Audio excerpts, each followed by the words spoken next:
Shiyas Kareem actually Shiyas Kareem അനുമോളും friends ആണ്.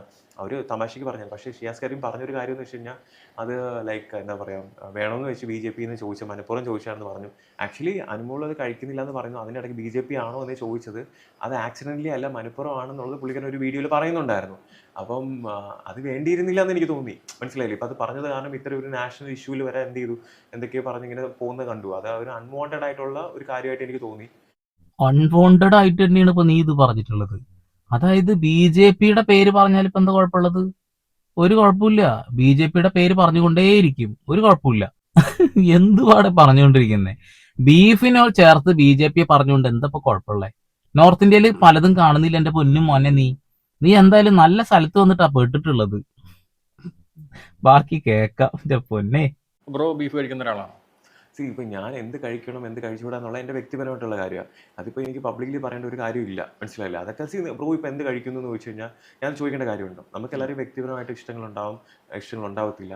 അപ്പം എനിക്കത് തൽക്കാലം പറയണമെന്ന് താല്പര്യമില്ല. ഞാൻ എന്ത് കഴിക്കുന്നോ എൻ്റെ ആരോഗ്യത്തിനും എൻ്റെ ശരീരത്തിനും എൻ്റെ സന്തോഷത്തിനും വേണ്ടി കഴിക്കുന്ന കാര്യം. അതിപ്പോൾ ബീഫ് കഴിക്കാം കഴിക്കാതിരിക്കാം, അതിപ്പോൾ എനിക്ക് നിങ്ങളുടെ അടുത്ത് പറയണമെന്ന് താല്പര്യമില്ല. കാരണം അതിനിപ്പോൾ പറഞ്ഞു കഴിഞ്ഞാൽ അത് വെച്ചിട്ട് പല രീതിയിലുള്ള വിഭാഗങ്ങൾ ഇപ്പോൾ കഴിക്കുന്നില്ല എന്ന് പറഞ്ഞു. അവനിപ്പോൾ കഴിക്കുന്നത് നേരത്തെ കഴിക്കുന്നത്, അപ്പോൾ എന്തുകൊണ്ട് കഴിക്കുന്നത്? ബി ജെ പി ആയതുകൊണ്ടാണോ കഴിക്കാത്തത്? ഇത് കഴിക്കുന്നത് പറഞ്ഞു കാരണം ബി ജെ പി ആയിട്ട് കഴിക്കുന്നത്. അതിൻ്റെ ഒന്നും ഒരു ആവശ്യമില്ല. അതിൻ്റെ ഒന്നും ഒരു ആവശ്യമില്ല. കാരണം ബീഫ് അവൻ തിന്നാറുണ്ട്. ഇതാറ്റം പറഞ്ഞു കഴിഞ്ഞാൽ ബി ജെ പിക്കാരെന്നെ എടുത്ത് ഊക്കും. ഒരു തർക്കം വേണ്ട കാര്യത്തിൽ. ഉള്ളി സുരയെ പോലെ തന്നെ, സുരേഷ് ഗോപിയെ പോലെ തന്നെ ഞാനത് തിന്നാറില്ല എന്ന് പറഞ്ഞ രണ്ടെണ്ണത്തിന്റെ ഡയലോഗ് അടിയമ്മോ. ഇവൻ കൃത്യമായിട്ട് താളമടിക്കുകയാണ്. പക്ഷെ താളമടി ഒന്നും അങ്ങ് ഏൽക്കുന്നില്ലല്ലോടെ. എന്തെങ്കിലും ചോദിച്ചാൽ കൃത്യമായിട്ട് മറുപടി വേണം. കൃത്യമായ ഒരു മറുപടി ഇവന്റെ കയ്യിലില്ല. ആകെയുള്ള മറുപടി കൊയ കൊയ കൊയ കൊയ കൊയ കൊയ, അവിടെ ഇല്ല ഇവിടെ ഇല്ല പറഞ്ഞിട്ട് ഓരോന്ന് കാട്ടിക്കൂട്ടുക. നീ ഇങ്ങനെ നടാ കേട്ടാ. ബാക്കി എന്തുകൊണ്ടാണ് റോബിൻ രാധാകൃഷ്ണൻ എന്ന് പറഞ്ഞ വ്യക്തി ഡയറക്റ്റ് ആയിട്ട് ബി ജെ പിയിലേക്ക് തന്നെ വരണം എന്ന് തീരുമാനം എടുക്കുന്നത്? അതെൻ്റെ വ്യക്തിപരമായിട്ടുള്ള ഇഷ്ടമാണ്. നമുക്ക് എല്ലാവർക്കും ഓരോ ഇഷ്ടങ്ങളുണ്ടാവില്ലേ? സോ ബ്രോയിനൊരു ഇഷ്ടം ഉണ്ടാവും, എനിക്കൊരു ഇഷ്ടം ഉണ്ടാവും. ഇപ്പോൾ ബ്രോയിൻ്റെ ഇഷ്ടത്തിനെ ഞാൻ ചോദ്യം ചെയ്യാനോ അല്ലെങ്കിൽ എന്തുകൊണ്ട് ബ്രോ അത് ചെയ്യുന്നു എന്ന് ചോദിക്കാനുള്ള ഒരു റൈറ്റ് എനിക്കില്ല. മനസ്സിലായില്ലേ?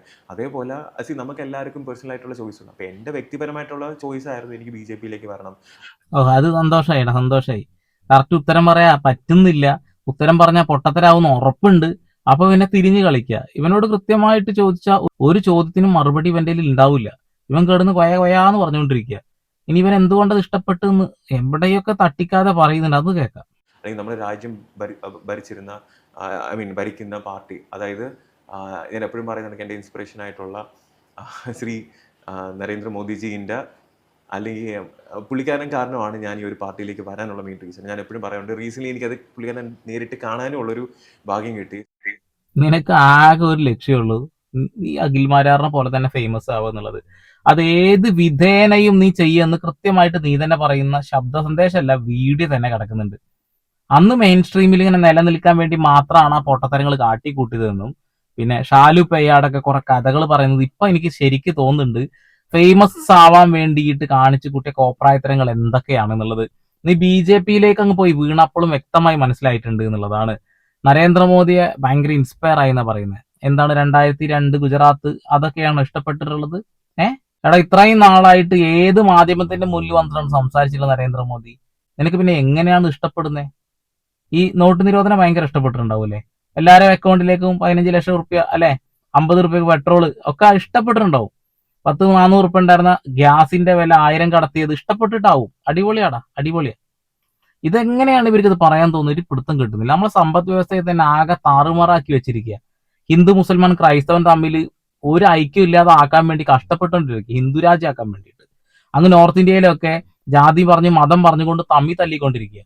മുസ്ലിം ചേരി, ഹിന്ദു ചേരി, ക്രിസ്ത്യൻ ചേരി, ആ രീതിയിലേക്ക് ആക്കിയെടുക്കുക. ക്രിസ്ത്യൻ പള്ളികൾ അതേപോലെ മുസ്ലിം പള്ളികൾ കയറി അങ്ങ് തകർക്കുക.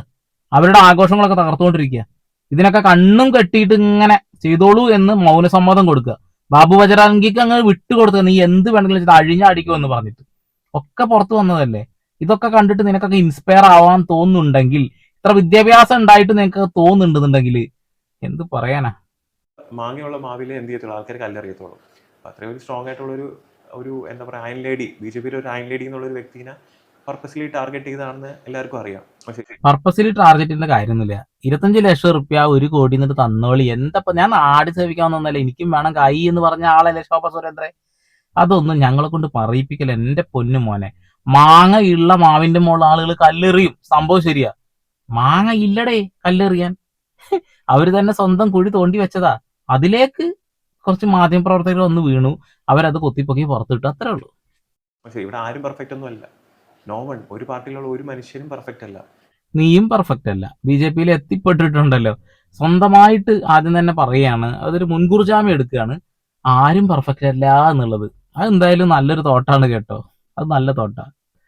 എല്ലാവർക്കും അവരുടേതായിട്ടുള്ള പോസിറ്റീവ് ഉണ്ട്, നെഗറ്റീവ് ഉണ്ട്, മനസ്സിലായില്ല. അപ്പോൾ പുള്ളിക്കാരി അങ്ങനെ ഒരു കാര്യം ചെയ്തു എന്ന് ഞാൻ ചിന്തിക്കുന്നില്ല. അതിൽ എന്തെങ്കിലും ചിലപ്പോൾ ഒരു എന്തെങ്കിലും നമ്മൾക്ക് അറിയാത്ത മേ ബി പല കാര്യങ്ങളും ഉണ്ടാവാം. അതിന് വരും സമയത്ത് പുറത്തു വരട്ടെ എന്നാണ് ഞാൻ ആഗ്രഹിക്കുന്നത്. അവന് തന്നെ ഒരു ഉറപ്പില്ല. ശോഭാ സുരേന്ദ്രൻ, ഞങ്ങൾ വ്യക്തമായി വീഡിയോയിൽ കണ്ടതാണ്. അത് കൂടാതെ തന്നെ അവിടെ വസ്ത്രങ്ങളും മറ്റുള്ള കാര്യങ്ങളൊക്കെ വോട്ടർമാർക്ക് കൊടുത്തത് നമ്മൾ വിത്ത് എവിഡൻസ് കണ്ടതാണ്. ഞങ്ങൾക്ക് സംശയമൊന്നുമില്ല. പക്ഷെ ഇവന് ഭയങ്കര സംശയമുണ്ട് കേട്ടോ, ഇനി എന്തെങ്കിലും ഉണ്ടെങ്കിലോ എന്നുള്ളത്. എന്തെങ്കിലും ഉണ്ടെങ്കിലോ എന്നല്ല, ഉണ്ട്. അതുകൊണ്ടാണല്ലോ ഞങ്ങൾ ഇതൊക്കെ കറക്റ്റ് വിളിച്ചു പറയുന്നത്. പ്രഗ്നൻസിയുടെ ടൈമിൽ, ഡെലിവറി ചെയ്യുന്ന ടൈമിൽ ഓൾമോസ്റ്റ് എനിക്ക് തോന്നുന്നു 20 to 50 ഡെൽ അടുപ്പിച്ച് എന്ത് ചെയ്യുന്നുണ്ട്. അതിൻ്റെ അകത്ത് അത്രയും പെയിൻ എന്ത് ചെയ്യുന്നുണ്ട് സഫർ ചെയ്യുന്നത് എന്ന് വെച്ചാൽ ഓൾമോസ്റ്റ് 20 എല്ല് ഒടിയുന്ന, മനസ്സിലായില്ല, 10 to 20 എല്ല് ഒടിയുന്ന പെയിനാണ് ഒരുമിച്ച് അനുഭവിക്കുന്നത്. അതൊരു ഈസി കാര്യമല്ല. നമുക്ക് ആണുങ്ങൾക്ക് അങ്ങനെ പറയുന്ന കണക്കല്ല. അവർ ഈവൻ മെൻസ്ട്രൽ സൈക്കിൾ പീരീഡ്സിൻ്റെ സമയം പോലും അവർ പെയിൻ അനുഭവിക്കുന്ന ഒരാൾക്കാരാണ്, മനസ്സിലായില്ല. സോ അപ്പോൾ അത് അത്രയും ഒരു ഈസി ആയിട്ടുള്ളൊരു കാര്യമല്ല. പിന്നെ ഹോസ്പിറ്റൽ കച്ചവടം കാര്യങ്ങളൊക്കെ എൻ്റെ ഡിഫറെൻറ്റ്. പക്ഷേ സ്ത്രീകൾ അനുഭവിക്കുന്ന ആ ഒരു പെയിനും കാര്യങ്ങളെല്ലാം നമ്മളത് റെസ്പെക്ട് ചെയ്യുന്ന ഒരു കാര്യമാണ്. അത് ലൈഫ് ലോങ് നമ്മൾ മറക്കാൻ പാടില്ലാത്തൊരു കാര്യമാണ്. നമ്മളെ അമ്മമാർ അത്രയും പെയിൻ അനുഭവിച്ച് നമ്മൾ അത്രയും കെയർ ചെയ്തിട്ട് തന്നെയാണ് നമ്മൾ ഈ ലോകത്തിലേക്ക് വന്നത്. സോ അതിന് നമ്മൾ എപ്പോഴും അവരുടെ അടുത്ത് താങ്ക്ഫുൾ ആയിരിക്കണം, ഓരോ സ്ത്രീകളുടെ അടുത്തും. ആ ഒരു കാര്യത്തിൽ ഞാൻ അംഗീകരിക്കുന്നടാ. അവിടെ പോയിട്ട് ഒരു അംശം ബുദ്ധി അവിടെ ബാക്കി വെച്ചിട്ടുണ്ടല്ലോ, അത് വലിയൊരു ഭാഗ്യമാണെന്നുള്ളതാണ്. സ്ത്രീകൾക്ക് വേണ്ടി സംസാരിച്ചല്ലോ, അതെനിക്ക് ഇഷ്ടപ്പെട്ടു. അഖിൽമാരാരൻ എന്ന് പറയുന്ന ആ ഒരു വ്യക്തി, അയാൾ സെൽഫ് PR വർക്കിന് വേണ്ടിയിട്ട് നാക്കിന് എല്ലില്ലാതെ ഡയലോഗ് അടിക്കുന്നതാണെന്ന് വ്യക്തമായിട്ട് ഇതാ ചെക്കൻ വിളിച്ച് പറയുന്നുണ്ട്. ഇത് ഇന്ന് പറയുന്നതല്ല, കുറച്ച് മുമ്പ് പറഞ്ഞ കൂടി ഉണ്ട്, അതുകൂടിയും കേൾക്കാം. അഖിൽമാരാറിനെ അന്ധകാലത്ത് റോബിൻ രാധാകൃഷ്ണൻ തേച്ചൊട്ടിച്ചതാ. ഇതൊന്നും എനിക്കിപ്പോ വിഷമമില്ല എന്നാണ് അഖിൽമാരാര് പറയുന്നത് കേട്ടോ. നല്ല വിഷമമുണ്ട്. തന്തക്കും തള്ളക്കും എനിക്ക് വിളിക്കാൻ അറിയാം എന്നൊക്കെയാണ് ചെക്കാന്ന് പറഞ്ഞത്, കേൾക്കാം. എനിക്ക് തള്ളയ്ക്കുന്ന എന്തെങ്കിലും വിളിക്കാൻ അറിഞ്ഞൂടത്തോണ്ടൊന്നും അല്ല. പക്ഷേ നമുക്ക് സംസാരിക്കേണ്ടതായിട്ടുള്ള ഒരു രീതിയുണ്ട്, കാര്യങ്ങളുണ്ട്. പബ്ലിക് പ്ലാറ്റ്ഫോമാണ്, കുട്ടികളൊക്കെ കാണും. അപ്പൊ അതുകൊണ്ട് അങ്ങനെ വിളിക്കാൻ പാടില്ല, മനസ്സിലായി. പബ്ലിക്കായിട്ട് വന്നിരുന്ന് ഞാൻ നിന്റെ തന്തയ്ക്ക് വിളിച്ചു കഴിഞ്ഞാൽ എങ്ങനെ ഇരിക്കും? നാണക്കേടല്ലേ? അതുകൊണ്ട് അഖിൽമാരാറെ എന്നെ ഇതേപോലെ അലറൽ വീരൻ എന്ന് വിളിച്ചതിൽ ഒന്ന് സോറി പറഞ്ഞേക്കണം, മനസ്സിലായില്ലേ? രണ്ടാമത് ചങ്കൂറ്റത്തോടെ എന്റെ കൂടെ ഉണ്ടായിരുന്ന, സിനിമയിൽ ഉണ്ടായിരുന്ന ആ വ്യക്തിയുടെ പേരും കൂടെ ഒന്ന് പറയണം, മനസ്സിലായില്ലേ? കാരണം അങ്ങനെയാണ് ചങ്കൂറ്റുള്ള ആണുങ്ങൾ പേര് പറഞ്ഞേ കളിക്കത്തുള്ളൂ. അല്ലാതെ ഇങ്ങനെ വന്നിട്ട് അലറൽ വീരൻ, സിനിമയിലുള്ള വ്യക്തി, ഇങ്ങനെയൊന്നും പറയത്തില്ല. പിന്നെ നാണമുണ്ട് അവിടെ. ഞാൻ ഒരു സിനിമ ചെയ്യാൻ പോകുന്ന ആളാ. ഞാൻ ഈ മലയാള സിനിമ താർക്കാൻ നടക്കുന്നതെന്നും ഉണ്ണിമുന്തനെ തകർക്കാൻ നടക്കുന്നതെന്നും എന്തിനാണ് ഇങ്ങനെയൊക്കെ ആവശ്യമില്ലാതെ പറയുന്നത്? നിനക്ക് എന്താണ് ഇതിന്? ദിവസക്കൂലിയാ? അതെ മാസക്കൂലിയാ? എന്നെ കുറച്ചുപേര് ഇഷ്ടപ്പെടുന്നുണ്ട്. ഞാൻ വലിയ സംഭവമൊന്നുമല്ല. ഞാൻ എന്റെ സൈഡിൽ ഒരു സിനിമ ചെയ്തിട്ട് ഞാനങ്ങ് പോവും അല്ലേ? ആ സിനിമ എന്നിട്ട് എവിടെ ചേട്ടായി? അഖിൽമാരാറിന് തെറി വിളിക്കാൻ വേണ്ടി വന്ന വീഡിയോ ആണെങ്കിൽ പോലും കുറച്ച് കാര്യങ്ങൾ പറഞ്ഞു കേട്ടില്ലേ? ഞാനൊരു സിനിമ ചെയ്യാൻ വന്നതാ. വലത്തെ കൈയിൽ ശത്രുക്കളുടെ, ഇടത്തെ കൈയല്ലേ? കയ്യിൽ വാച്ച് എന്തിനുള്ളതാ? ശത്രുക്കളുടെ സമയം നോക്കാം. വലത്തെ കയ്യിലുള്ളത് നമ്മുടെ സമയം അറിയാൻ വേണ്ടിയിട്ടുള്ളത്. കൊള്ളാം. ഇപ്പൊ സിനിമ ഇല്ല, ഒരു തേങ്ങയില്ല. രാവണനോ എന്തൊരു സാധനമുള്ള എന്റെ പേര്. ഇപ്പം ഭയങ്കര നുണയനാണെന്ന് ഷാലുപ്പയ്യാട് പറഞ്ഞപ്പോ ഷാലുപ്പയ്യാട് ഞങ്ങൾ എന്തൊക്കെയാ പറഞ്ഞുകൊണ്ടിരിക്കുന്നേ. കൂട്ടത്തിൽ നമ്മളും തെറ്റിദ്ധരിക്കപ്പെട്ടിട്ടുണ്ടായിരുന്നു. കാരണം ഇവൻ അത്ര നല്ല വ്യക്തിയാണെന്നാണ് എല്ലാവരും തെറ്റിദ്ധരിക്കപ്പെട്ടത് എന്നുള്ളതാണ്. അന്ന് ആ ഒരു സിനിമയുടെ പോസ്റ്റർ പോലും ഉണ്ടാക്കിയത് ഷാലുപ്പയ്യാടാണെന്ന് പറഞ്ഞിട്ടുണ്ട്. അതൊരു നുണയായിരുന്നു. അങ്ങനെ ഒരു സിനിമ പോലും ഇല്ല. മോഹൻലാലിനെ കൊണ്ട് പോലും വിളിച്ചിട്ട് ഓരോന്ന് പറഞ്ഞ് വലിയ ഫെയിമാവാൻ ശ്രമിച്ച ഒരു വ്യക്തിയാണെന്നുള്ളതാണ്. അടിപൊളിയാണ്, നല്ല കിടിലൻ മനുഷ്യനാണ്, നല്ല ഫ്രോഡ് മനുഷ്യനാണെന്ന് മനസ്സിലായില്ലേ? ബാക്കി നമ്മുടെ പ്രായം കുറഞ്ഞ ചേച്ചിയും കൂടി അഖിൽമാരാറിനിട്ട് കൊട്ടുന്നുണ്ട്, കാണാം. എനിക്ക് അഖിലേട്ടനെ ഇഷ്ടമുള്ള ഒരാളാണ്. കാരണം അത് അഖിലേട്ടൻ്റെ പ്രസംഗങ്ങൾ തന്നെയായിരുന്നു. അതായത് ഈ അഖിലേട്ടൻ്റെ ഓരോ കാര്യങ്ങൾ എനിക്ക് പൊതുവേ നമ്മൾ പ്രസംഗിക്കുന്ന സമയത്തായിക്കോട്ടെ അല്ലെങ്കിൽ ക്ലാസ് എടുക്കുമ്പോഴായിക്കോട്ടെ റിയൽ ലൈഫ് എക്സാമ്പിൾസ് വെച്ചിട്ട് നമുക്കൊരു കാര്യം പറഞ്ഞു തരുന്നത് എനിക്ക് ഭയങ്കര ഇഷ്ടം. അപ്പോൾ ആ രീതിയിൽ അഖിലേട്ടൻ്റെ പ്രസംഗങ്ങളിലെല്ലാം ശ്രദ്ധിച്ചറിയാം. എപ്പോഴും ഒരു എക്സാമ്പിളും കൂടെ ചേർത്തിട്ടാണ് പറയാം. അപ്പോൾ എനിക്ക് ഭയങ്കര ഇഷ്ടമുള്ള ഒരാളായിരുന്നു. പക്ഷെ എനിക്ക് തോന്നുന്നു ഈ റീസെൻ്റ്ലി കുറേ ആയിട്ട് അഖിലേട്ടൻ്റെ കുറേ നാവുപിഴകൾ വരുന്നുണ്ട്. അതായത് ആളുടെ ഉദ്ദേശ ലക്ഷ്യം നല്ലതാണ്, പക്ഷെ പറയുമ്പോൾ എനിക്ക് എവിടെയോ ഒരു മിസ്റ്റേക്ക് വരുന്നതായിട്ട് അങ്ങനെയാണ് എനിക്ക് തോന്നിയത്. ഞാനത് ആ ഒരു പറഞ്ഞ സ്റ്റേറ്റ്മെൻറ്റിൻ്റെ വീഡിയോ ഞാൻ കണ്ടില്ല, അതിൻ്റെ റിയാക്ഷൻസ് ആണ് ഞാനും കണ്ടത്, ട്രോൾസ് ആണ് ഞാൻ കണ്ടത്. അപ്പോൾ അത് വെച്ചിട്ട് എനിക്ക് തോന്നുന്നു ആൾക്ക് എന്തോ പറഞ്ഞ് ഫലിപ്പിച്ചതിൽ ആ സെന്റൻസിൽ അല്ലെങ്കിൽ ആ പറഞ്ഞ വാക്കുകളിലാണ് ഇവിടെ മിസ്റ്റേക്ക് വന്നിട്ടുള്ളത്. ആൾ ഉദ്ദേശിച്ചത് എന്താ പറയാ, ആള് ഉദ്ദേശിച്ചത് എന്താ പറയാ, കേടുന്ന് ഉരുളണ്ട. ആള് പൊട്ടത്തരാണ് വിളിച്ചു പറഞ്ഞിട്ടുള്ളത്. ഒരിക്കലും ഒരാണ് വന്ന് ഇങ്ങനെ പറയാൻ പാടില്ല എന്ന് തന്നെയാണ് ഞാൻ വിശ്വസിക്കുന്നത്. ഒരു സ്ത്രീയുടെ പ്രസവ വേദന ഞാൻ എങ്ങനെ പറയാ? അഖിൽമാരെ വളരെ സിമ്പിൾ ആയിട്ട് പ്രസവിച്ച് അപ്പുറത്ത് അരിയാട്ടാൻ പോയി എന്നാ പറയുന്നത്. ഇതിനെ നിങ്ങൾക്ക് ഭയങ്കരമായിട്ട് ഇഷ്ടപ്പെട്ടിട്ടുണ്ടാവും, അതുകൊണ്ടാവും നിങ്ങൾ അതിനെ വളച്ചൊടിച്ച് ഇങ്ങനെ ആക്കാൻ ശ്രമിക്കുന്നത്. അഖിൽമാരെ അങ്ങനെ ഉദ്ദേശിച്ചു ഇങ്ങനെ ഉദ്ദേശിക്കുന്നു. ഉദ്ദേശിച്ചത് പറയണം, അല്ലെങ്കിൽ പറയാതിരിക്കണം. എന്നിട്ട് അതിനെ ന്യായീകരിക്കുന്നു. നിങ്ങളെയൊക്കെ അഖിൽമാരാറ് വിളിച്ചിട്ട് ഉപദേശം തന്നെന്നാണല്ലോ ഞാൻ അറിഞ്ഞിട്ടുള്ളത്. അതൊക്കെ മാറ്റിയാ? Okay okay. പക്ഷെ പിന്നെ ഞാൻ ആ ആളുടെ ഈ പറഞ്ഞ കട്ടിങ്സ് കണ്ടപ്പോഴാണ് അയ്യോ ഇങ്ങനെ പറയണ്ടായിരുന്നു എന്ന് തോന്നി. ഈ തോന്നുന്ന ആള് ഒന്നാമത് നമ്മൾ ഈ ഇലക്ഷൻ സമയത്ത് ഈ ബിഗ് ബോസിൽ ഉള്ള ഒരു അവസ്ഥ പോലെ തന്നെയാണ് ഈ ഇലക്ഷൻ സമയം എന്ന് എനിക്ക് തോന്നുന്നു. നമ്മളൊരു ഭ്രാന്ത് പിടിച്ച് നമ്മൾ വേറൊരു ലോകത്താണ് ഭ്രാന്ത് പിടിച്ചിട്ട് അതിന് മെന്റലി നമ്മൾ സ്റ്റേബിൾ ആകാൻ കുറച്ച് സമയം എടുക്കും. അധികം വേണ്ട. 4-ാം തീയതി, മെയ് 4-ാം തീയതി അറിയാം. മെയ് 4-ാം തീയതിക്ക് ശേഷം ചേച്ചീനൊന്നും കാണൂല. ചേച്ചിയൊക്കെ പോവും, മൂടും തട്ടി പോവും, അത്രേ ഉള്ളൂ. ചേച്ചിയൊക്കെ ഈ ഇലക്ഷന് വേണ്ടി മാത്രം വന്നല്ലേ, നിങ്ങളെ ഇലക്ഷന് വേണ്ടി മാത്രം ഇറക്കുന്നതാണ്. കഴിഞ്ഞൊക്കെ പോകുന്ന വ്യക്തമായിട്ട് അറിയാം. എന്തായാലും തലക്ക് ഭ്രാന്ത് പിടിച്ച് നടക്കാന്ന് വ്യക്തമായിട്ട് മനസ്സിലായി. കുറെ പൊട്ടത്തരങ്ങൾ വിളിച്ച് പറയുന്നുണ്ട്. അതുകൊണ്ട് തന്നെ അപ്പൊ അഖിൽമാരാറ് പറഞ്ഞത് ഊളത്തരം.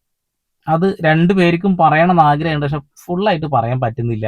ബാക്കിൽ ഇനി എന്തെങ്കിലും പണി വരുമോ എന്നുള്ളത് ആ ഒരു ഭയപ്പാടിലാകാം. എന്തായാലും സമ്മതിച്ചല്ലോ, വലിയ കാര്യമായി എന്നുള്ളതാണ്.